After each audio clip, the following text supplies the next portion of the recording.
I'm wondering, probably some of you are wondering why I took my shoes off. I'm guessing there's a few of you out here, but I'm probably thinking, I hope he stops at his shoes, otherwise it's going to get uncomfortable. I figured there were a couple of you out here, even on West Michigan morning like this. So, wow, that was a wonderful introduction, Joey. Thank you very much. And I took my shoes off mainly because I consider this a sacred place, and that's kind of what we're going to talk about here today. And I thought it only fitting that I do what people have been doing for centuries when they enter a sacred space and they take their shoes off. I want to start with a story in terms of kind of where all this came from. And first, before I do that, I have a few thank yous. One is, there was a friend of mine named Eric Fogg, about a year ago. He said, "Scott, would you come speak?" And on the theme, it's called "One Person Can Make a Difference. Would you talk?" And I said, "Sure." I had no idea what I was going to talk. Sometimes speakers, we do that. And then I had another friend called Trent Walker. Once I made that commitment, I talked to him. And there's a quote from Maya Angelou that I love. And it's, "A bird doesn't sing because it has an answer. It sings because it has a song." And Trent is a good friend of mine and actually helped me think about what's the song that I normally sing. And that's kind of where today came from. So I thanked him. And then finally, this is kind of where I want to get you involved in Platinum, because there's some people here that are very special to me. And Joey, again, I appreciate the kind words you just said to me, but 14 years ago I went to start my own business. I was 42 years old. You'll hear a little bit more about my transition that I was in, but I wouldn't be here today if it wasn't for my chamber. And it was one of the first things I did when I went on my own. I got to find a community, and I joined the chamber. And frankly, wouldn't be here in the sense that the support that I get for coming to an event like this was awesome. And then finally, in terms of growing my business and getting over all those humps of, here, we want to make it or not. And the chamber had a huge part to play in that. Not to mention, we've been wonderful friends.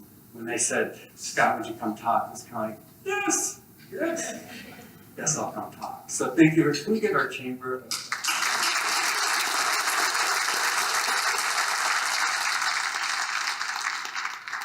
Okay, so what are we going to talk about today?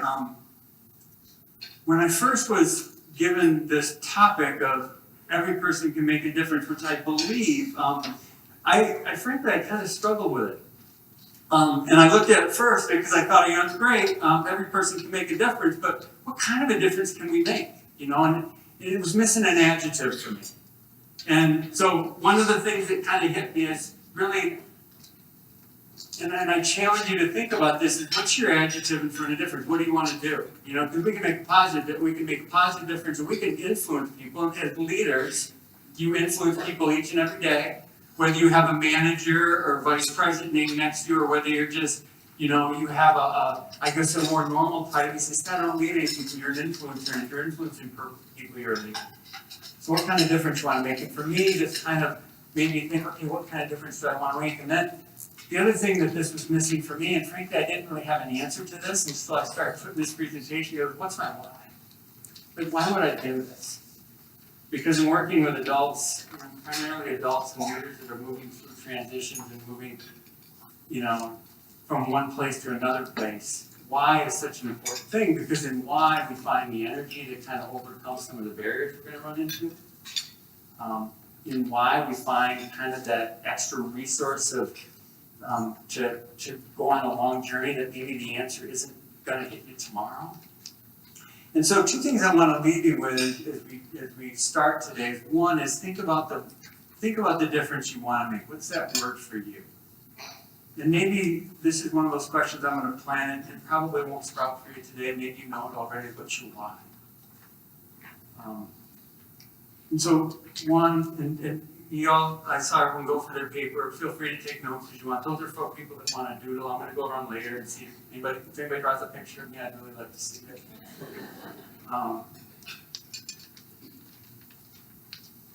So let me start with a question, or start with a story that really put this topic, framed it for me as I was getting ready.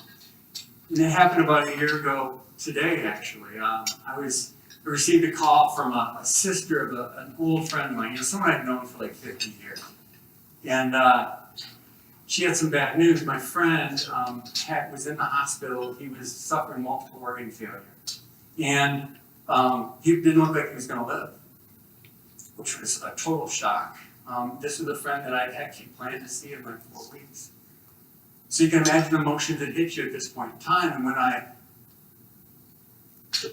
in processing this, literally like 48 hours later, all of a sudden he kind of made a turn for the better. And he got out.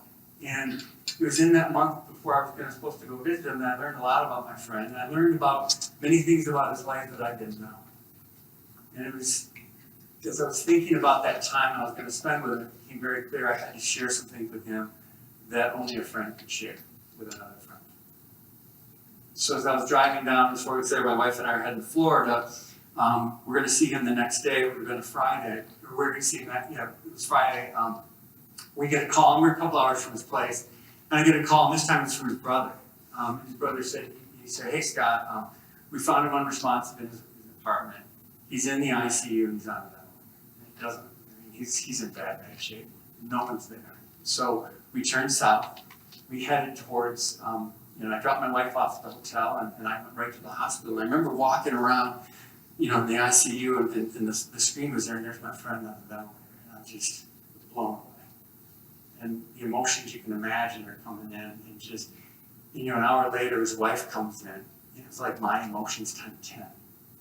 Because at that moment in time that it just kind of hit me, I'm not here for him anymore, I'm here for her. So that was Friday night. Saturday was just one of those days you just call it a hard day. Big decisions had to be made, just a lot of stuff going on. His son came in, his brother came in. And I went home Saturday night, and I told my wife, I said, we can't leave. We have to stay next 48 hours. Something big is going to happen. We got to stay. So I went back in Sunday morning again, walked around the same screen, and Mary was sitting there smiling at me. Now he was still on a ventilator. His eyes were open, he looked at me, and it was just, couldn't believe it.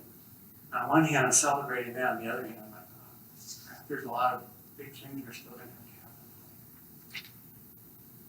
I share with you that story as I think about, because as I was preparing for today, sacred places happen all around us every day. And I'm not sharing you that story like you got to master that place, but the one thing that hit me as I reflect back on that moment is sacred places that we commit to, the little things. And many of those questions you talked about, those are those little places that we just love and remember. If you master those places, it's amazing how far that'll take you, because when life hits you and it's big, you'll be ready.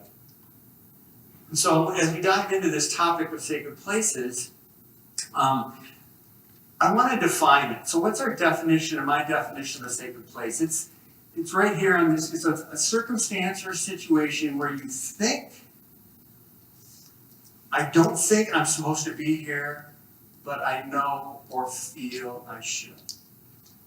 Now if you watch my finger, it's a lot of this and then this. And that's the problem. That's the challenge with sacred spaces. When we have a sacred place like that, it's a combination of thinking and feeling. And those two things don't always work together. So as we work through today, I want you to begin to think about what side is your natural way to approach those, and what's the balance that maybe you need. The other thing I'd like to share with you in this definition is you're never alone. I mean, a sacred place doesn't happen by yourself, that there's someone there with you, because that's kind of where a lot of the energy comes from. And this other thing is there's some sort of emotional multiplier. And I'll talk a little bit about emotional multipliers, but remember, when emotion hits us, it kind of hijacks this sometimes, right? And so as we go into this and we talk about sacred places, this definition, I kind of think this is how I would define a sacred place. So our agenda is this: why should you care? Yeah, it's kind of like, yes, Scott, this is great, but why should I care? Well, we'll talk about that. How do you recognize a sacred place? I mean, there's moments happening all the time. How do you recognize them? And barriers to seeing and feeling them. And then finally, probably the most important thing is I want you to leave here with something you can go do tomorrow. And so we're going to talk about some skills, and I'm going to tell a lot of stories. As Joey mentioned, I get to work with a lot of great leadership teams. I'm not sharing any stories in here, by the way, that someone didn't say, yes, Scott, you can share. Now, I'm not going to share any names or any situations, but they've all been, it happened, and they said, yeah, go ahead and do that. So, why should you care? Well, has anybody ever read the book, How to Be a Leader and Not Give a Crap About Any of Your People? So, I'm waiting for someone to go to Amazon. That sounds like a good book. It's Valentine's Day. No. It's because that book has never been written. You know, you can go on Amazon and you can Google that, and that book has never been written. And there's a reason it's never been written. One is because if you're really in that role, you're trying to influence people, you got to give a crap about people. And the funny thing is that I just said crap. I'm sorry about that. So the funny thing about that statement though is how often do we find, and the quote I love from Stephen M. R. Covey is, we judge ourselves based on our intentions, we judge others based on their actions. And then when we care about people, then we really show that we care about people. Probably 90% of my coaching when I was doing a lot of one-on-one coaching was around trying to bridge between here's how they're perceiving you and here's what you're thinking you're doing. And in that space, so why should you care? It's because leadership is about working through people. So I hope this topic means something to you. And again, I'm not asking who doesn't care about their people, but I just want you to say that we got to bridge that. The second reason you should care, and I'm not going to share a ton of statistics. You can get all the statistics in the world about being a servant leader. I mean, there's tons of studies out there. I'm not going to waste our time on that. Not that wouldn't be it's good information, but the reality is at some level, your core beliefs have to be around what are your beliefs about people and leadership and relationships. You know, my very first book that I wrote, some of you grabbed that, I saw that, it's free outside if you want to take a look at it. I was challenged, what are my core beliefs? Well, my first core belief is leadership is about working with people to accomplish their goals and the goals of the organization. It's a thing, it's an influence process. It's not a doing something to people.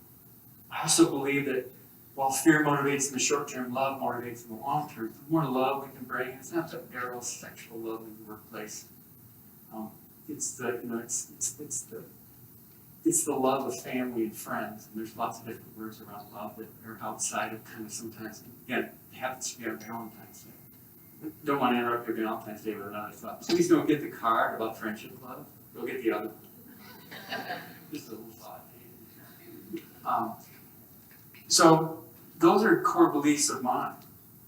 And your core beliefs are the things, hopefully you care because your core beliefs around people are that you want to work with people, you want to engage people, you recognize that people want to do more. So hopefully that's hooked you. If it hasn't, if you still want to read that other book, I'm sorry, I'm going to for those of you that are online, I'm going to really disappoint you. Because you kind of always have to just sacred places I'm going to talk about are things from the heart, where the heart matters, and we use the heart to actually persevere through some of the things that are going to hit us. So how do we know that we're in a sacred place? Well, first one I'm going to put up here, and these are the easy ones. I'm not going to talk about any of these today. It's death, divorce, and job loss. These are the three biggest stressors in life. If you ever meet someone who's going through any one of the three of these and they say, I'm okay, they're lying. They're not. And I only say that because I was involuntarily, I got an early retirement package at the age of 42. That's supposed to be fun. Actually, I got fired.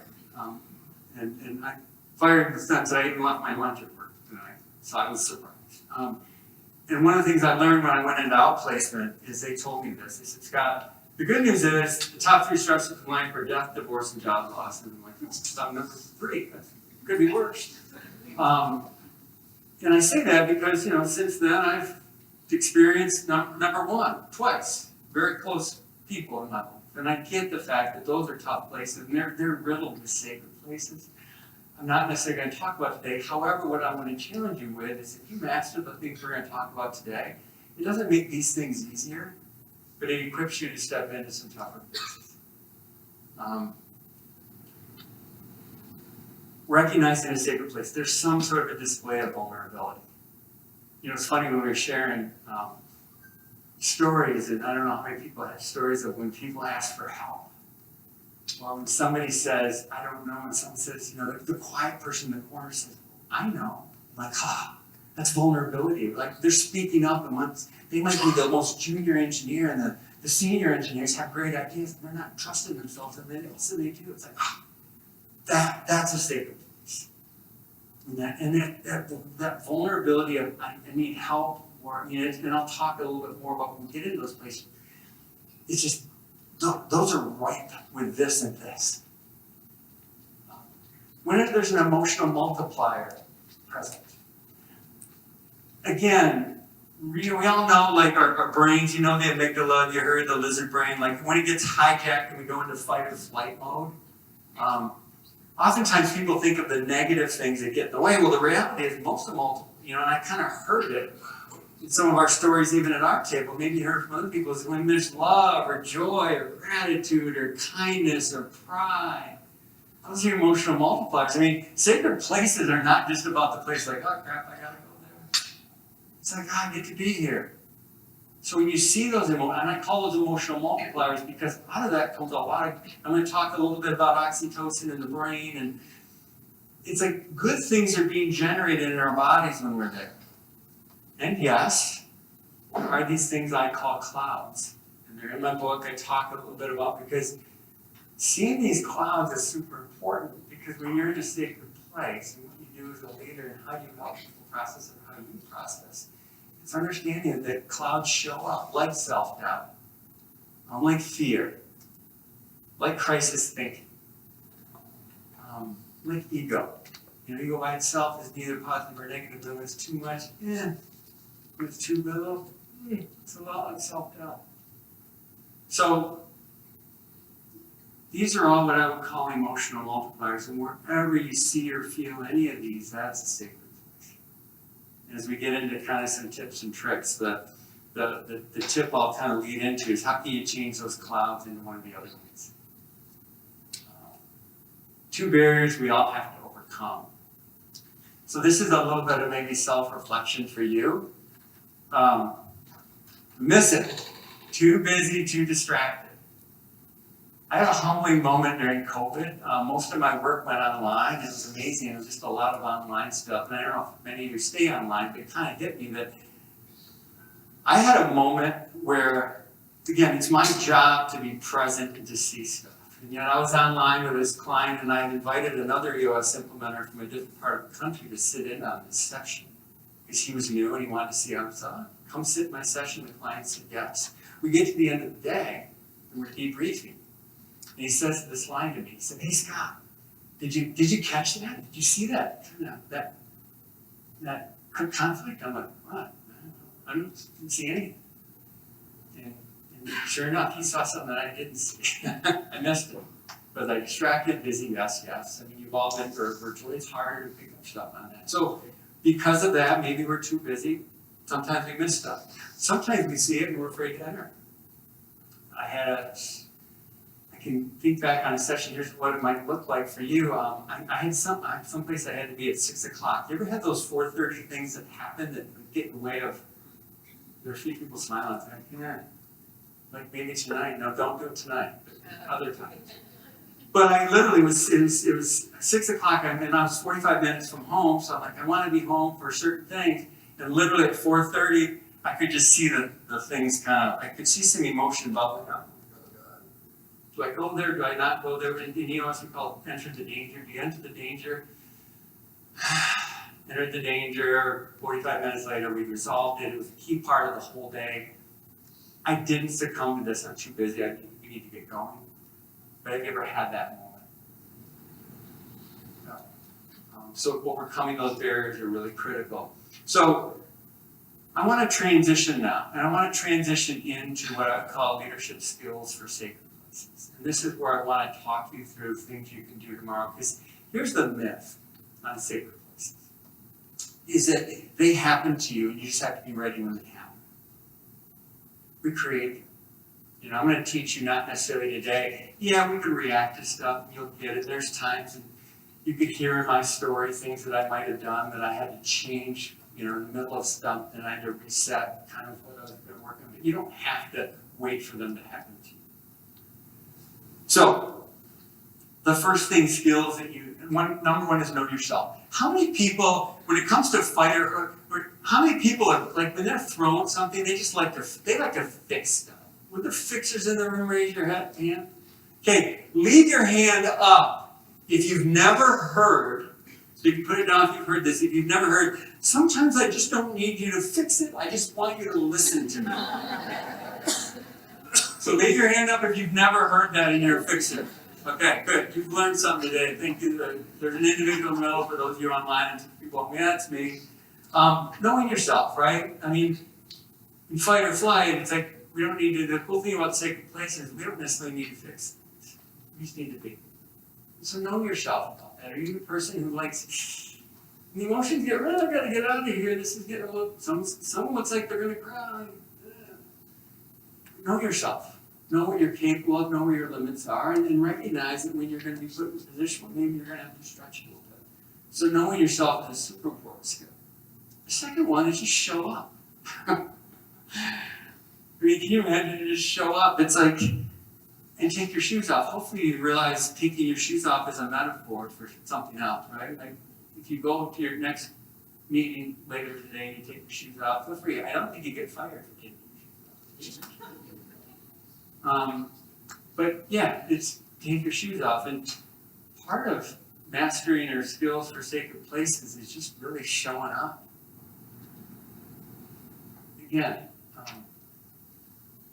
and this is kind of what I alluded to about sacred spaces, is be intentional. Create the space.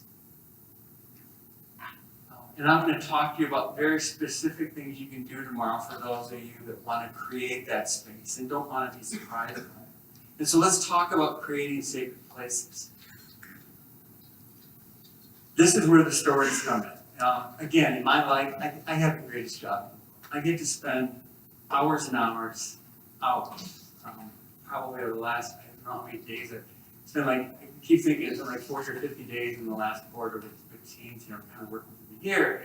And how we start meetings is a really simple way, again, think, feel, to get a meeting started. And we do this thing in EOS called a segue. And a segue is nothing more than personal and professional thoughts.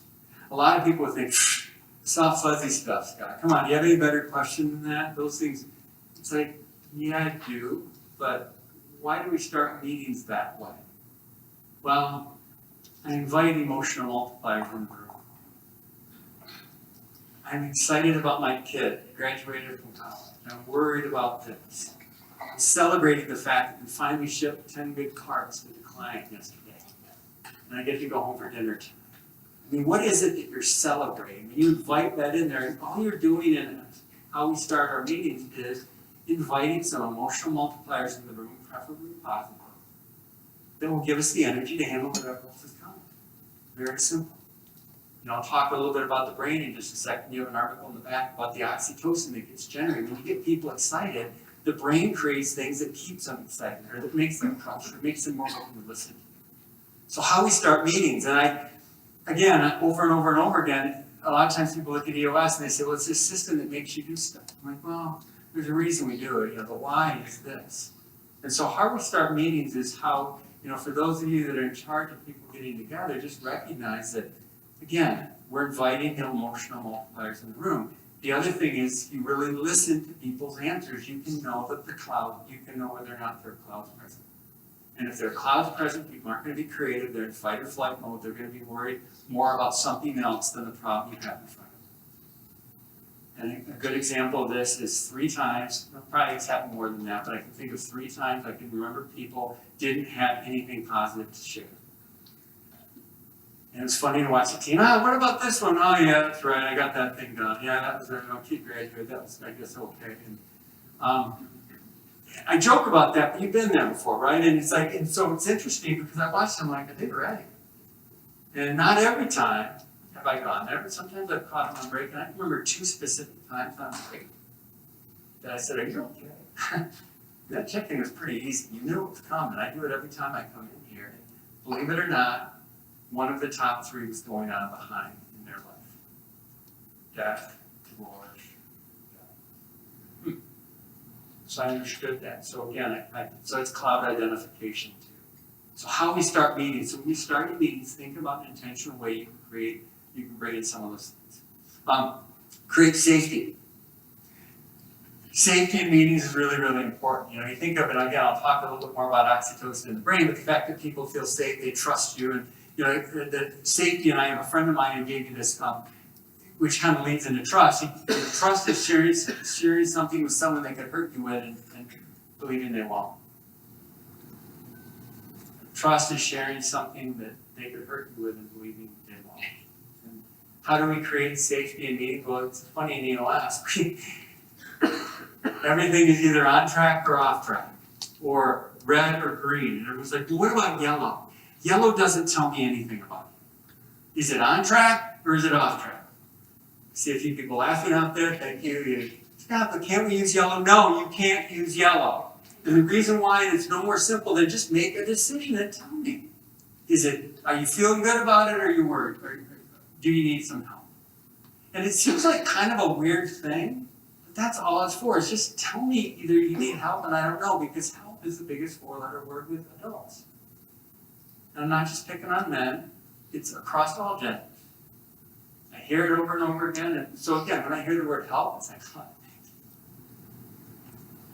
I can think of this, and this is a great story. It's like thinking of that moment. I can remember one time we had this thing called the issue list in the office, and somebody literally threw their name up on the issue. They said, I'm buried, I'm burning out. I'm like, help. It was amazing when you ask for help. People help you that care. And I watched the team for 45 minutes help this person unpack this and fix it. And then they took off. And all the other the clouds went away and all the other things showed up. Imagine that. So creating safety is really, really critical. Be flexible. Everyone likes a good agenda, right? Thank you very much. Who loves a good agenda? Who loves to change the agenda then once you have it? Quick, I'm not changing. Well, and be ready to pause. And I can think of, so here's two stories about what a pause might look like in an agenda. I can remember there was one team I was working with, and we were not even we weren't even into the planning, and they had this uncertainty. They were a very analytical group of people, and they had this goal out there that they really had no idea how they were going to get to. And they had that goal for 3 years. It was a longer term number, and then finally they said, Scott, we can't even plan until we do a spreadsheet. Typically, I don't introduce spreadsheets into sessions because they kind of kill the vibe. This group loved the spreadsheet. They spent an hour on the spreadsheet. Before you know it, they had this projection. Okay, here's what our number was. Here's what it's going to look like. Here's our assumptions. If we bring this person into business, they bring this income, and so I'm watching this go. And the energy was like, my goodness. And I just sat back with my shoes on. Literally, take my shoes off. I had nothing to do for an hour other than watch them solve problems.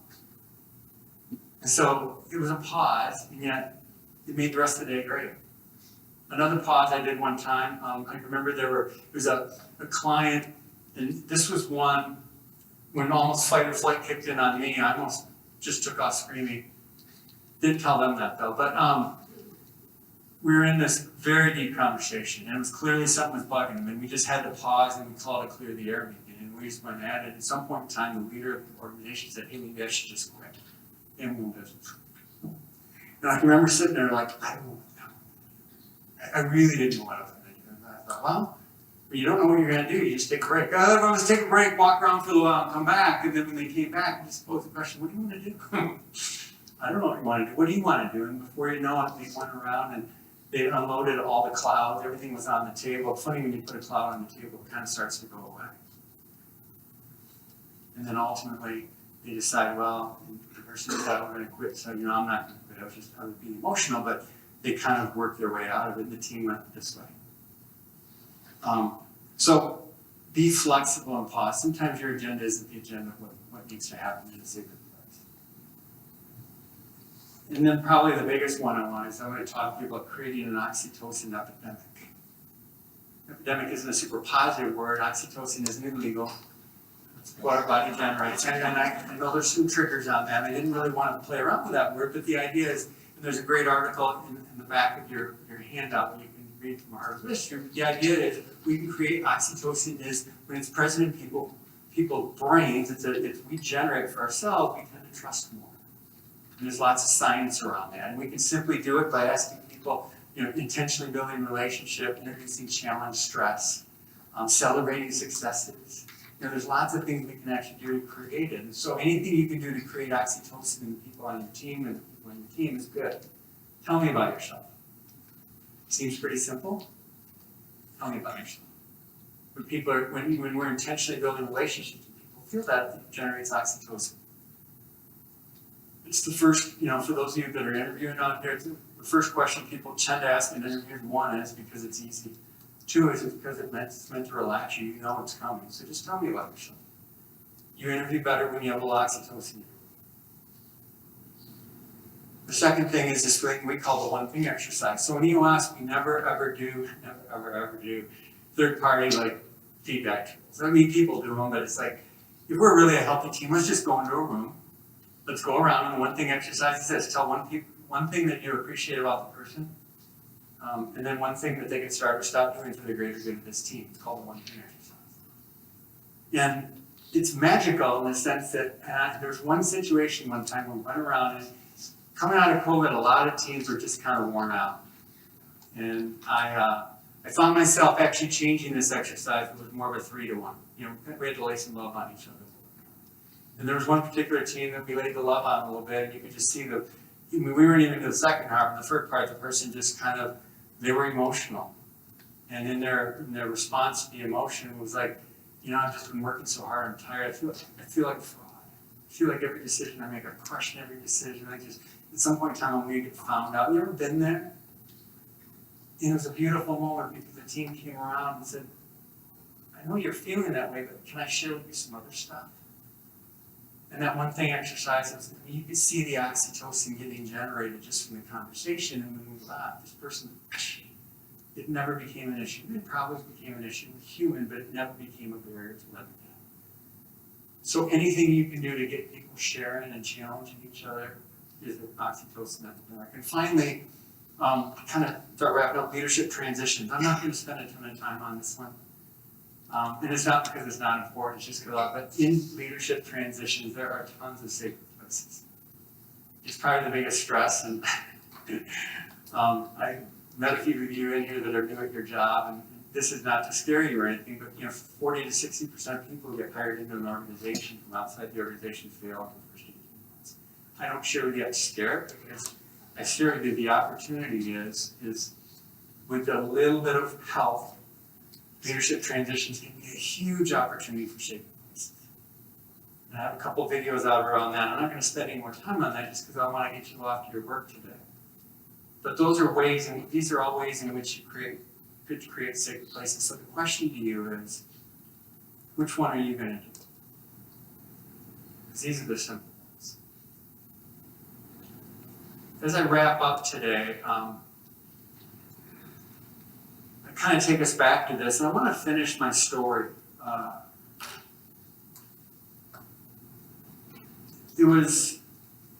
So I left you with Sunday, and it was a great day, and a great day in the sense that a lot of people got together. And basically Sunday went along. Sunday was a hard day, a lot of people coming in. It was a weird thing when I was with my friend and his family, but I found myself leaving. His son was there, his brother was there, his wife was there, and I found myself leaving a lot because a lot of them, they have their sacred places together. And I also knew that I had to rethink because I had time to talk to this person. So the next day I was going to have to say some stuff. So I came in the next day, that was on Monday morning. We spent the day together. So we said our goodbyes. Later that day, he slipped into a coma and then he passed away later that night. And I was invited to come speak and eulogize. It was at a Catholic church, which was a sacred place for me, mainly because I'm not Catholic, and they gave me the podium. And I thought, yeah, I'm not. And I got to say, I spent 5 minutes on my friend, and in the very last part of this, and I asked his wife if I could read you this, this was the end of my tribute to my friend, and I talked about the last conversation, the last sacred place I shared. And I said to him, I said, hey, do you believe in Jesus? And he said, yeah. And I said, you been praying? He said, oh yeah, all the time. I said, what for? And he quickly responded, for my wife, my kids. And after some final time together, we had one last adventure. It was something we had never done together. We prayed. We held hands. We thanked Jesus for his sacrifice and his promise of eternity with him. We asked for healing, not just of the body, but the soul. We asked him to forgive our sins. We prayed for his wife, his son, and his daughter, that they would be comforted, given strength, and find love, joy, and the life that is in front of them. And we asked God to give him strength to heal and bless those that were caring for him. And it ended with amen. And when I heard him say amen, it made me smile. He was a great friend, and I had a sense that he was going on an adventure that I could not go with him at this time. So hearing him say amen comforted me because I knew he would not be alone. And my conversation with him ended with two simple statements that had grown to define our friendship in the months that had prior to this, and it had been, hey, love you, Patch. That was me. Love you too, Matt.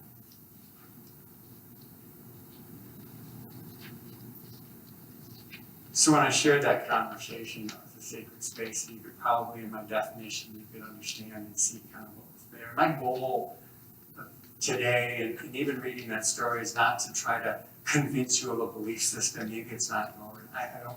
That's not my point. My point is this: is that you can make yourself a sacred places. The little things you learn about tomorrow, and the next day, and the next day, life is going to get big at some point in time. You're a leader. You want to influence. You're going to get into some big places. What's going to be your rock? You know, I wrote a book for new parents, and I was new fathers, and I found myself, what's going to be your rock? And so, as you leave here today, a couple things I'd like to leave you with is, one, think about your why. You know, what's your why? The second thing is you're in a great position to go influence people, to create sacred places that will change the trajectory, maybe of their day, maybe their life. So I hope you heard some tips today that you can go do. And I love to end my talks with a lot of this. So go care for people. Go create some sacred places. Go lead.